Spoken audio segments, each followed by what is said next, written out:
तो श्रेयांगिनीଙ୍କର मामू घर हूँ नुआपड़ा निज घर गाँटा हूँ से झारबंद पद्मपुर अंचल लगिक जो नुआपड़ा निजे तार बासिंदा से आमर से जिले में दीर्घ समय धरी प्राय 4-5 वर्ष धरिक ऑब्जर्वर थिले नुआपड़ा सांगठनिक दायित्व से थिले तेणु से ओतप्रोत भाव से जड़ित से राज्यर केवल मंत्री हिसाब में जन सांगठनिक दायित्व नुआपड़ा जिलार दायित्व थिबा प्रचार अभियान थिबा नेत्री से एवं जड़े महिला जे कि सारा राज्यर महिला सभानेत्री तेणु महिला मानू से भी माने साधारण लोकों से भी आसचंती जो थ्रु से साधारण स्तर उठी तेणु तांको दि जाइए एटा गोटे नवीन जी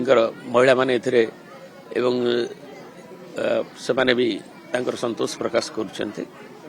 एवं विजु जनता दल एवं से जो निर्वाचन मंडली नुआपड़ा देखिए आगुरी भी सम्मान्य जगन्नाथ पट्टनायक जीति उपनिर्वाचन अन्य निर्वाचन मंडली आसिक तेणु ये ट्रेंड रही भारत वर्ष रही ओडिशा रही उपनिर्वाचन बाहर जाकि बाहरिया कही हेनी से ओतप्रोत भाव जड़ित से